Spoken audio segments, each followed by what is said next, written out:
Hello everybody and welcome back. So if you like what you see in the video, hit the like and subscribe button at the bottom. So in this video we're going to demonstrate a technique called the Chicago roll. Sometimes it's known as the $1 million roll, or I like to nickname it banana roll. Okay, and the reason it's called that you'll see in a moment. Now this is primarily for treating an anteriorized innominate or a pelvis bone that's moved forwards on one side.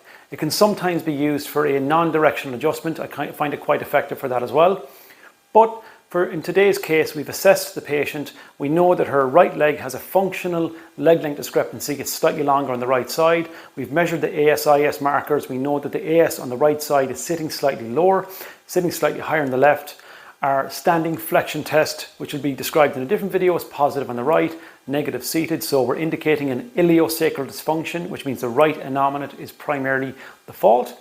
And we're presenting with a slightly longer right leg. We've assessed the patient for true versus functional, and we know we have a functional leg length discrepancy. Those tests will be described in a different video. So to set this up, what we do is we need to posteriorize the anterior innominate on that side. So in order for us to do that, the affected side, we cross over. So the right side, we're crossing over the left. I place my hand on the ASIS to palpate for movement. We will bend towards till I feel motion here and feel the joint lock up here. I then ask the patient to place their hands behind their head for me and interlace their fingers. I would then slightly bend the patient down to the side until I feel motion locking out the lumbar vertebra right down to the ASIS or the PSIS, in fact, on that side. Now, in addition, if I'm dealing with a female patient, what I tend to use is a towel as an extra barrier between myself and themselves. I use this as well for male patients strictly because it can be a little bit sore on the ASIS. So I place the towel across the breast tissue and then fold it over and double just to put a little bit of extra barrier on the ASIS on the right side, because this can be a little bit sore.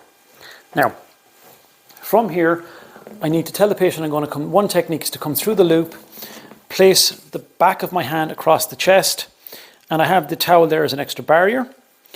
Some people use the shoulder and keep the side bend and pull through the shoulder. I like to use this technique. I find it quite effective. I get more purchase here. So the important thing here is to ask the patient to keep the grip on the back of their head with the fingers interlaced. Their side bend down, so you ask the patient to keep the relevant side bend. And then what you do is you traction the patient forwards all the way up till you feel motion at the ASIS and thrust posteriorly at a 45 degree, backwards and thrust through to release the PSIS or the SIJ on the posterior of the patient. Thanks for watching.